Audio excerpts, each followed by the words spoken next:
Welcome, welcome, welcome. Thank you, everyone. Please sit down.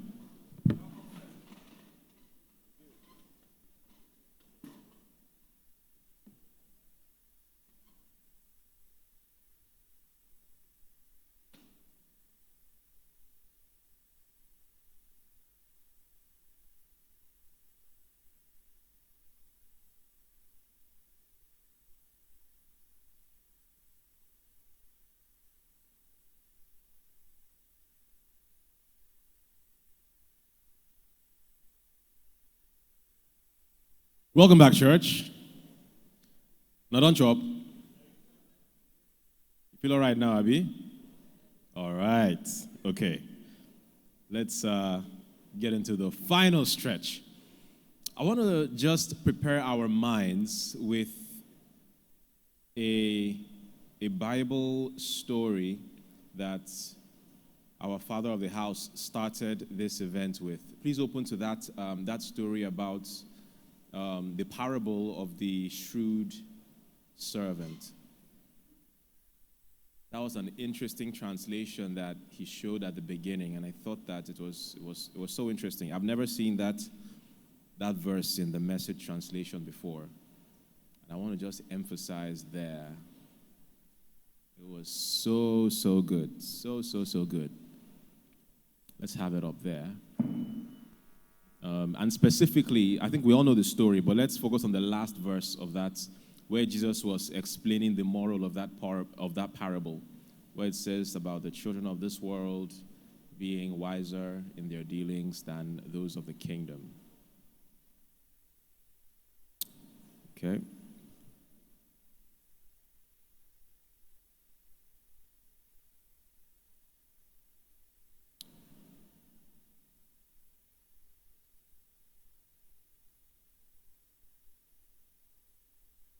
Do we have it?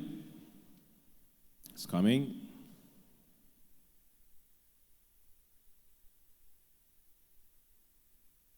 How times have changed. There was once a time when we used to do draw your sword. We take our physical Bibles and flip. Now you just type it in. Okay, so that's the parable. But I think we all know the story by now. But let's go to the last verse of that parable, where Jesus was explaining the moral of the story, the reasoning behind the parable. Just find where that last verse was, and go to the Message translation, because that was where Reverend Ed read from. Okay, so just keep on moving to where the last verse was.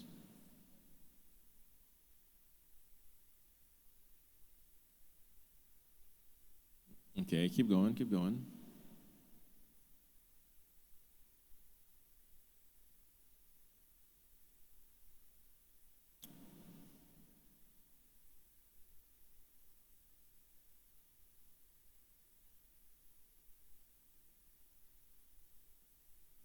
Not this one, where Jesus was explaining verse 9. Okay, so there it says, we know the story already, so this is just, from verse 8, let's go to verse 8, okay? All right. Now, here's a surprise. The master praised the crooked manager. Yeah? And why? Because he knew how to look after himself. He knew how to look after himself. I think that sometimes we make certain mistakes in how we characterize the person of Jesus and in how we characterize Christianity. Don't worry about tomorrow, let God take care of you. That's kingdom people. But it said, streetwise, it said, the crooked manager knew how to look after himself. We live in a country where your number one talent is in how to look after yourself. Nobody will do it for you. Successive governments have proven that they will not do it for you. And in some cases, your family might not even do it for you. All right? He knew how to look after himself. The next one, it said, streetwise people are smarter in this regard than law-abiding citizens. And I'm glad Reverend emphasized there that law-abiding is important. It's important. But streetwise people are smarter in this regard. They are on constant alert. I'm so glad that this kind of lesson is emphasized in church. It is scarcely emphasized in church, to use your sense. Listen, you can be morally right and mentally wrong. If you play this game according to the rules, you do all you are supposed to do, that's your heaven that you are going to. You may get there actually, but in this life, you go suffer if you don't play according to the rules of this world. In that kingdom of God, you will go there, milk and honey and stuff like that, yeah? But in this kingdom of man, in this kingdom of man, you must be streetwise. Kingdom of God, you don't need to be streetwise. Just be praying and fasting and, yeah? Kingdom of man is ruled by men. Street smart men. Cunning men. Which is why I think in another verse it says, be as wise as serpents, but as innocent as doves. But I'll come back there. Please put up the verse again. So they're on constant alert, looking for angles.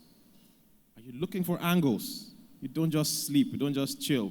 Oh, I'm just doing this thing. And you've been doing it for 5 years, 10 years. You are still hoping. I don't know what perception of God you have. Oh, that one day God what? Holier men than you and I have died poor. Maybe they went to heaven, maybe. But they are constantly alert, looking for angles, surviving by their wits. I remember when we had our first meeting yesterday, and I was asking our small audience that what's the one thing that is common with multinational companies? They are aggressive about growth. If a multinational company made, say, $5 billion this year, and next year they made the same $5 billion, they are frantic. They are firing people. They are saying, what happened? Because they are not measuring revenue anymore. It's growth. They are panicking that they did not grow. So they're not even measuring, they're measuring, did we grow by 3%, 5%? They are always looking for angles, fine-tuning. If you look at the Instagram app, it's always changing and looking for ways to keep you addicted. They are always adding one new feature that can keep you for longer, looking for angles. All right? So, surviving by their wit. All right, so it starts with verse 9. Now it says, I want you to be smart in the same way, but for what is right, using every adversity to stimulate you to creative survival, to concentrate your attention on the bare essentials, so you'll live, really live, and not complacently just get by on good behavior. Too many of us are simply getting by. And it shows in the quality of the testimonies we celebrate.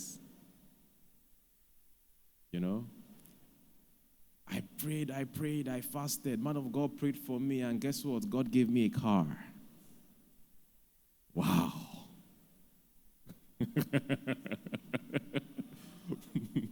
That's the most hilarious testimony I've ever heard in my life. God. Just say that you figured out something in your business and you made the money. Don't put that on God. Don't, because that God is not attractive to me. The best he did for you was car.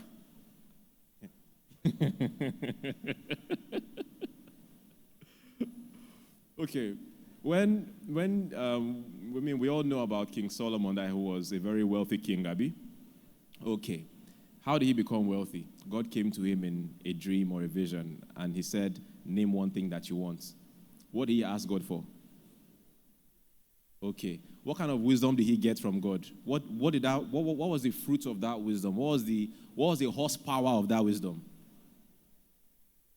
It was wisdom he used to conquer things.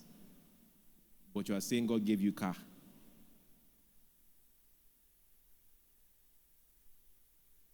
Or he helped you to pay your school fees.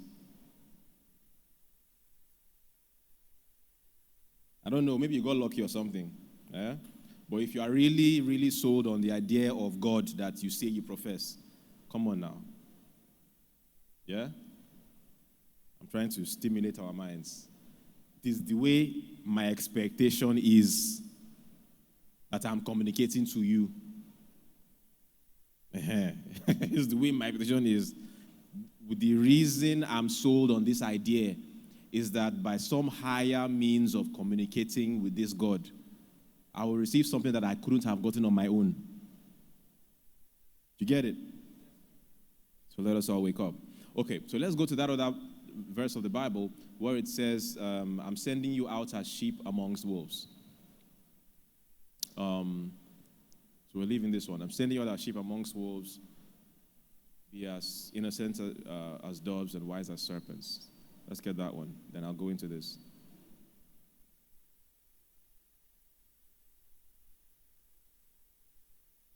Are we learning? Awesome. Sorry, my words can be hard sometimes. But I love you, that's why.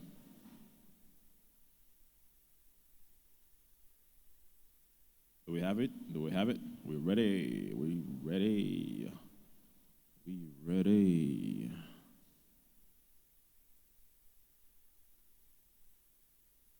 Draw your sword.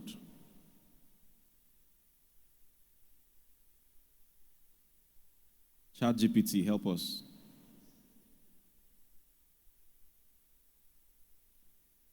ChatGPT, help us.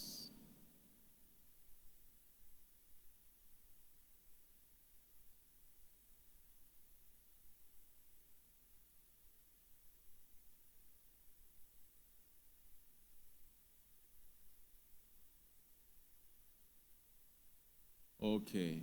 Is it in the same sheep running through a wolf pack? Okay, give me NIV this time. Thank you. Lovely. Okay, it says, I'm sending you out like sheep among wolves. Let's hold there. I'm sending you out like sheep among wolves. Let's disambiguate that. Now, when you look at sheep, I think the first thing that we talk about is their IQ, right? Okay, but that's not the context with which this was meant. Okay? There's something else about sheep that distinguish them from wolves, and that is their feeding habits. All right? What do sheep eat? Grass. So we say they are herbivores, or they are herbivorous animals. What about wolves? They eat meat. They eat animals. So we say they are carnivores. What does that mean for you? It says you are sheep, meaning a sheep does not need to take the life of another animal in order to be nourished and for it to flourish. It is fine. It is abundant from its natural environment. A wolf is not wicked when it kills the sheep for its survival. It is acting according to its nature.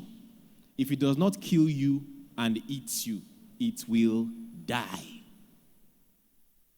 It's now saying that you, that is the sheep, you don't need to steal somebody's glory to prosper. You can do it all by yourself. You don't need to lie against somebody, steal their property, switch up their names, and fraudulently get what is meant for others. You don't need to do all those things. You will prosper organically. But he's not sending you as sheep amongst sheep. Not amongst your kind.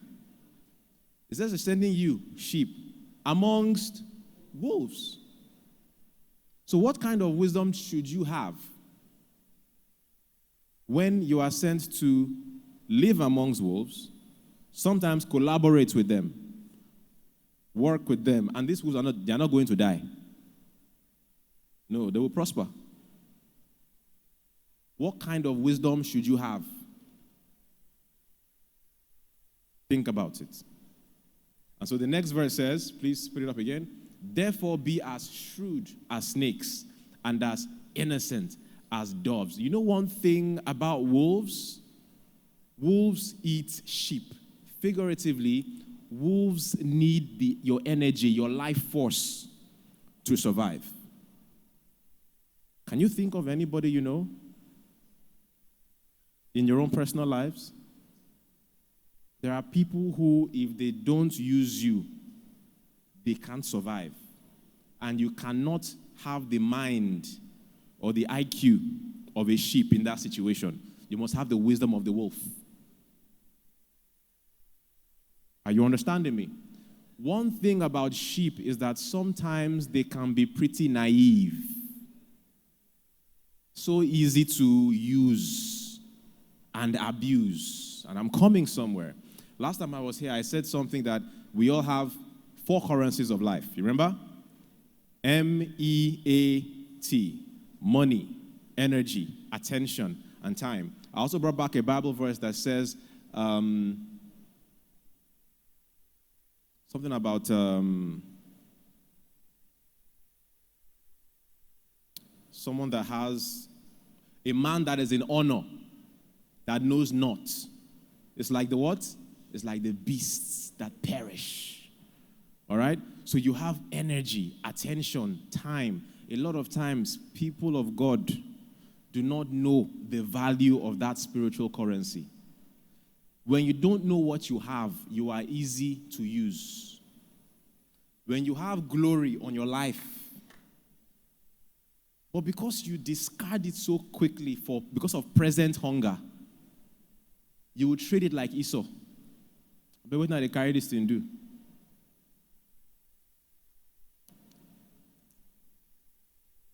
Man in honor that knows not is like the beasts that perish.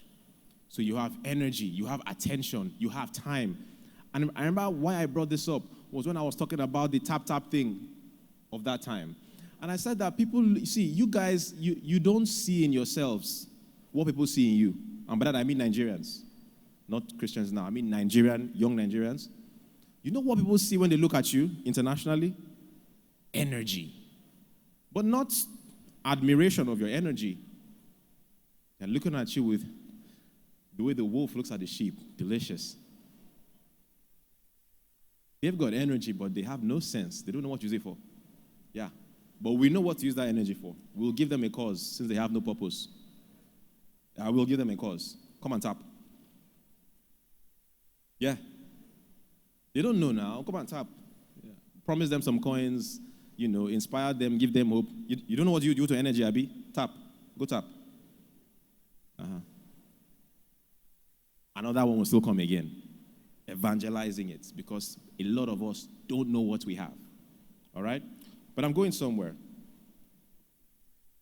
Your job on this earth, I always say that you were born rich. Maybe not in the the money, but you were born with a lot of energy, attention, and time. Your goal on this earth regarding money is in transforming your energy, attention, and time into money. All right? Now let's go into the practical terms. One of the key things a lot of us here can do. How many of us sell something? Anything? Sell something? Fantastic. Okay. How many of you sell the thing that you make? Maybe less people? Okay, so that means most of us here, you sell something made by somebody else? Okay. All right, interesting. Okay, interesting. So, by now you understand that one of the highest valued skills you can have is selling. Am I right? Okay. But you have to remember as well that favor is not necessarily given to men of skill. All right? Selling is a good skill. But if all you sell throughout your life is cola nuts, how will that translate? All right?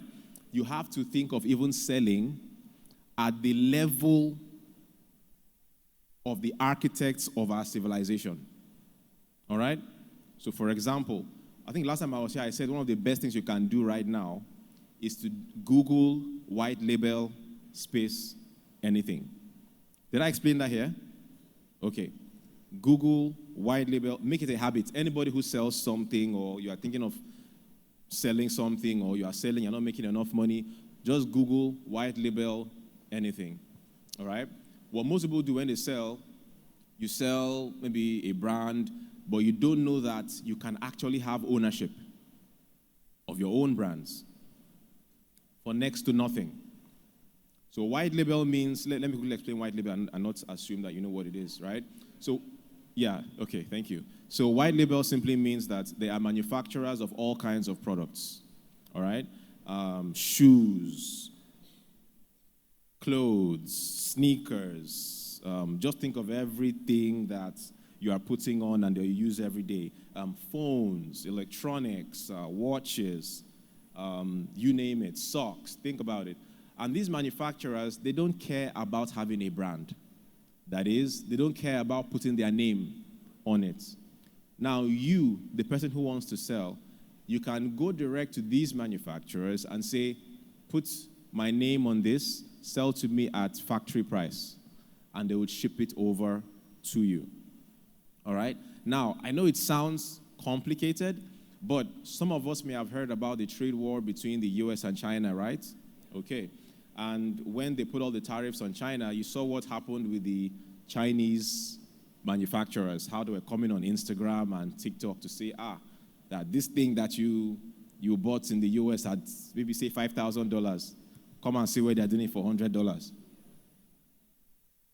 So yeah, hey, when I saw that thing, earlier this year I went on vacation, just a very short vacation to Doha, Qatar, and just to do like my shopping. So I went there and I shopped, I got all some lovely things that I would like, and I came back. In my mind, I've done something, when those videos came out. I say, hey, they don't ban me. I said, wait, why not? Hey, why not occur to me, Seth? Because these guys in Qatar, you don't produce these things. So where did you get it from? Why did I not clock it? So guess what happens, guys? It occurred to me. We knew it on a level, but not at the level at which this trade war illuminated this issue. That a lot of American brands and brands around the world, the only thing they are selling to you is a logo. Branding. It's all a matter of the Chinaman just produces the thing, just put a label and sell to you at premium. And I'm like, oh my goodness. So what I did was that I just sent an email to my people. I said, guys, we are going to China. I said, we are going. They said, the next fair is in October. I said, we can't wait till October. We are going in June, right? So next month in June, a group of us are going to China to visit the manufacturers. Now, let me explain what this means, because there's a reason why the possibility of this thing is you don't see it as a possibility for you. I'm sure China is not a new idea to most of us here, right? Yeah, but you don't see it as a direct possibility. It's supposed to look difficult. Because who will buy what they bring in if everybody knows where to get it from? Abi? So it's supposed to look difficult, but it's not that difficult. All right? So there are factories all over China you can go to, get these products white label. See, what our people are used to is like okrika. You understand the whole okrika model? You just buy and sell, buy and sell, buy and sell, but there's no branding. So this is the one where they would put your own brand on it. It is yours. It is like having a shoe business without opening a factory. It's not new. It's been happening for years in Nigeria. It's not new. It's not a revolutionary idea. I'm just saying that it is very possible for you. All right? There are websites online. You can get it done. But for those who are able, the best idea is to get there in person and have a guided tour. You see the factories where they are created. And then it's not that you'll be necessarily having regular trips. The main thing is to establish the relationships, get their WhatsApp numbers or WeChat numbers. When you come back to Nigeria, whenever you need them to send something, just send me a WhatsApp message. I want this product that looks like this. Put my brand name on it. And they'll send it at factory pricing. So, to understand how possible this is, on your phone, maybe now or later, enter white label anything you can think of. White label shoes, white label cosmetics, white label hair, white label, the things that the nail stuff that the ladies use, white label bags. It's not just buy something and sell. You can buy it, put your name on it. That's not all. Imagine if you could have China produce for you, and you're not only selling to the local market here, you are also selling to markets around the world. Has anybody heard of Amazon FBA? So let me explain Amazon FBA real quick, even though you can just Google that and learn what it is, but I'll tell you what it means. It means that Amazon FBA means fulfilled by Amazon. It means that if you have a huge consignment of shoes, for example, olden days, you need to have a warehouse to keep it. People are ordering, your staff will be fulfilling, all right? But the world has moved on. What happens now is that when your shoes arrive, you can just ship that whole thing directly from the Chinese warehouse straight to Amazon. Amazon will keep it for you. When people go to Amazon to buy your product, Amazon would fulfill those orders. That's why it's called fulfilled by Amazon. So Amazon fulfills those orders for you to whoever is buying from the US, Australia, Canada, wherever, and they'll be remitting the money back to you. In dollars, of course. So, of course, by now everybody should know that every Nigerian should know how to open a US bank account while being in Nigeria. It's not, wow, fantastic. It's a necessary skill. Everybody by now should have a US bank account. There are almost free ways of getting it now. There's a company which I'm not affiliated with. I wish I was, but fine. But you all know the company, Gray? You know Gray? Yeah, with Gray, everybody for free, you can open a US account. I think maybe UK, but I know it's the US that is very popular. You can open a US account. If you have more money, then you can maybe open a US registered LLC. All right, that one costs, I think, between $400 and $500. That's all it costs. You'll be able to open that. They open a US account for you, and you can do a lot more with that. So fulfilled by Amazon is whereby you establish the relationship with the Chinese manufacturers. You'll be here in Nigeria, and they'll send it from the Chinese warehouse to Amazon in the US, and Amazon fulfills it for you. Of course, they'll take their cut, but they send it all around the world. If you don't want to use Amazon, you can set up your own online store, and people all over the world can start ordering your products. If you want to do the Nigerian route, you can bring it down here to Nigeria and start selling in your stores, all right?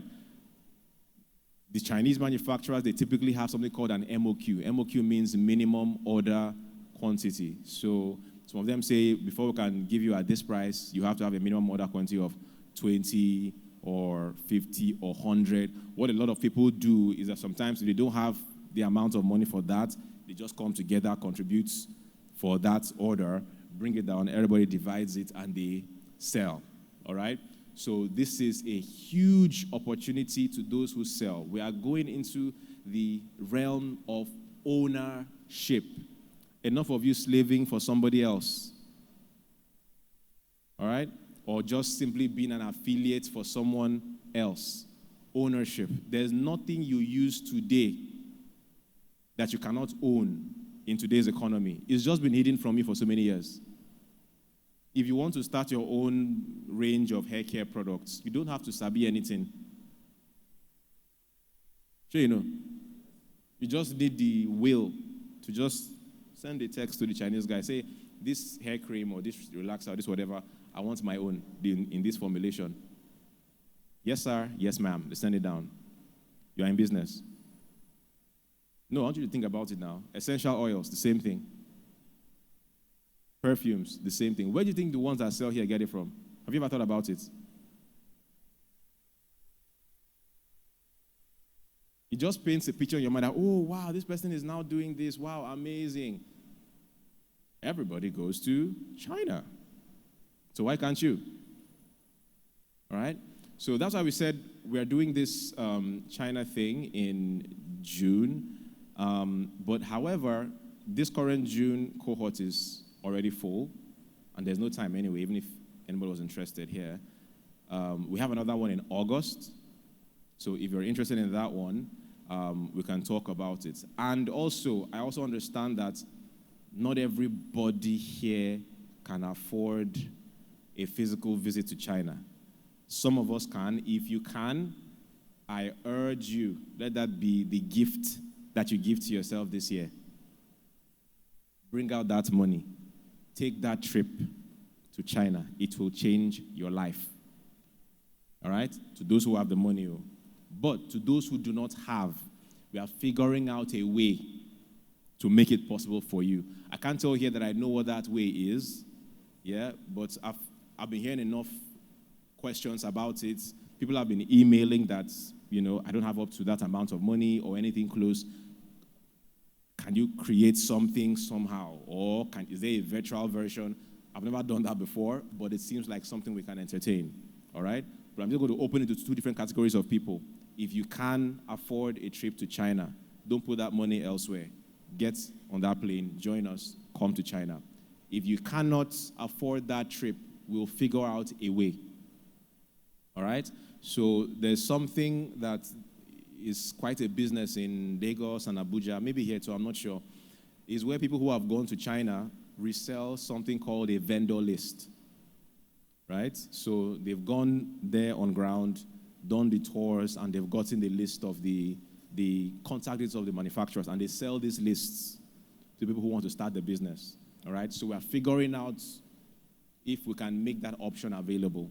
I don't know what shape that would take. All right?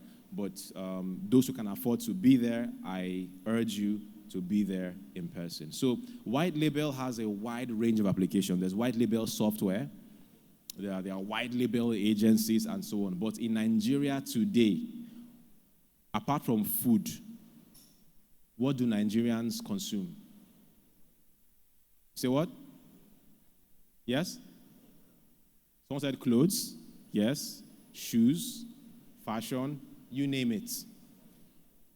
So if you know that Nigerians consume these things, what should you be doing?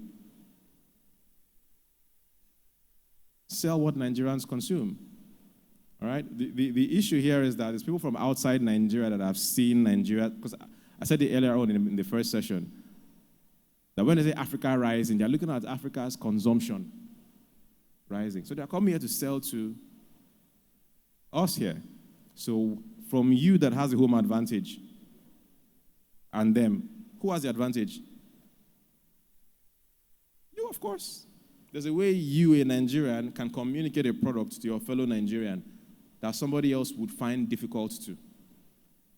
The millions of dollars they pay in market research to understand how to penetrate the Nigerian market, you have it in your mind for free. A man in honor that knows not.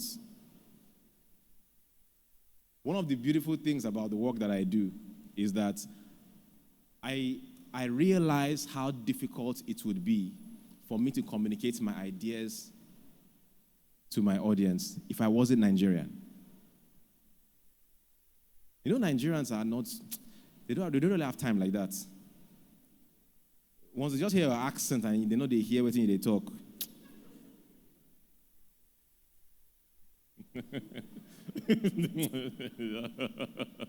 They don't get time. They all tune off. You say, oh boy. You know, maybe if it's in a church now, you can't afford to just stand up and walk away. But their mind, they've gone. They just a press phone. What's the time? I'm gone. You know. Now, please, no disrespect to my West African brothers. But you know, Nigerians can be so lazy when it comes to accents. When someone just comes down, you'll say something like church.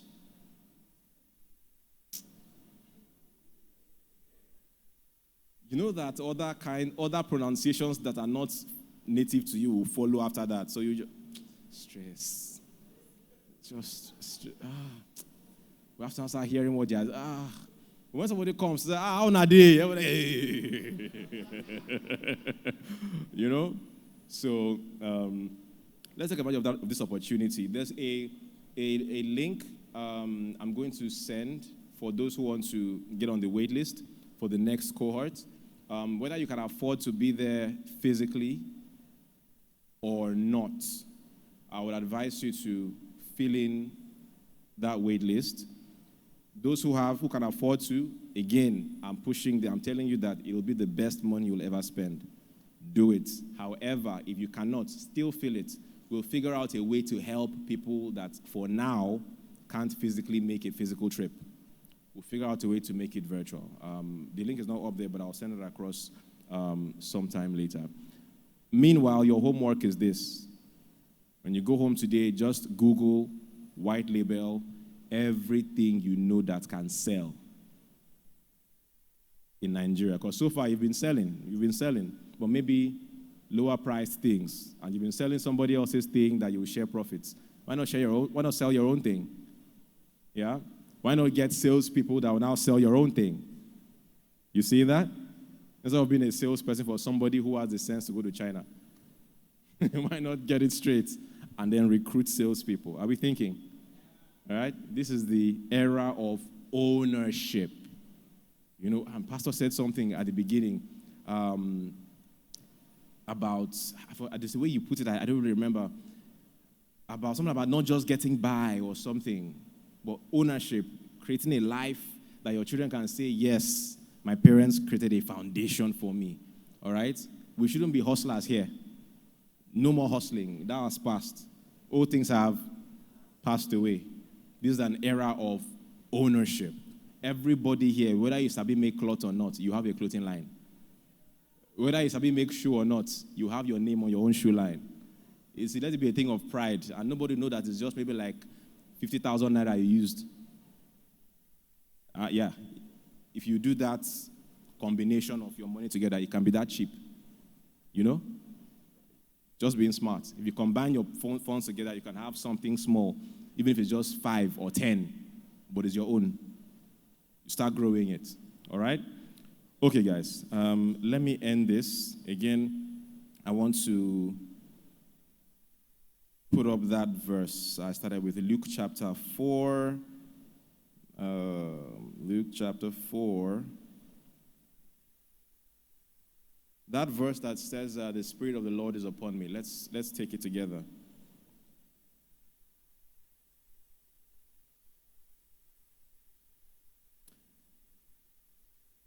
Before that, I mentioned in the first segment about the free MBA programs that I advised you guys to get. I just was able to get a link while we were on break, so I'll find a way to send it across as well so they can put it up on the screen. So you can just fill that form and we'll send you those free MBA programs. I'll send that across as well. And they'll put that link and the link to the China opportunity. All right, let's read this together. Okay, so we'll take it all together. So again, you have to realize, even though it was Jesus Christ that was speaking, you are going to be speaking as if this is yourself you are talking about, okay? because this is for everybody. All right, so let's go. So, sorry, one more thing. When you say God's Spirit is upon me, put your name there, okay? So I'm going to say God's Spirit is on John Obidi. All right, that's how I say these things. So I'm very literal. So put your name in there. All right, 1, 2, 3, go. God's Spirit is on John Obidi. He has chosen John Obidi to preach the message of good news to the poor. Sent John Obidi to announce pardon to prisoners and recovery of sight to the blind, to set the burdened and battered free, to proclaim the acceptable, to announce this is God's year to act. Thank you, everyone. God bless you.